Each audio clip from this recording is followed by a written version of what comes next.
വചനം തിരുവചനം ശുഭവചനം ദൈവവചനം അനുസരിച്ചാൽ ഐശ്വര്യം നേടാം.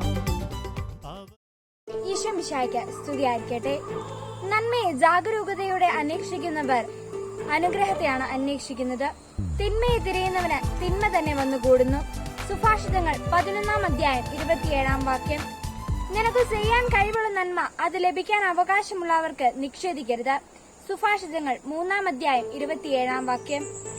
നന്മ ചെയ്യുന്നതിൽ നമുക്ക് മടുപ്പ് തോന്നാതിരിക്കട്ടെ. എന്നാൽ മടുപ്പ് തോന്നാതിരുന്നാൽ യഥാകാലം വിളവെടുക്കാം. ഗലാത്യ 6-ാം അധ്യായം 9-ാം വാക്യം. അന്യന് ഉപകാരം ചെയ്യാത്ത ദിവസം നിന്റെ ആയുസ്സിന്റെ പട്ടികയിൽ ചേർക്കപ്പെടുക ഇല്ല എന്ന് വിശുദ്ധ കുര്യാക്കോസ് ഏലിയാസ് ചവറ നമ്മെ പഠിപ്പിക്കുന്നു. ആകയാൽ പ്രിയപ്പെട്ടവരെ, നമുക്ക് ദൈവം നൽകിയിരിക്കുന്ന കഴിവുകളും സമയവും ആരോഗ്യവുമെല്ലാം മറ്റുള്ളവർക്ക് നന്മ ചെയ്യുന്നതിനായി വിനിയോഗിച്ചുകൊണ്ട് നന്മ നിറഞ്ഞവരായി ഈ ഭൂമിയിൽ നമുക്ക് ജീവിക്കാം. ദൈവം അനുഗ്രഹിക്കട്ടെ.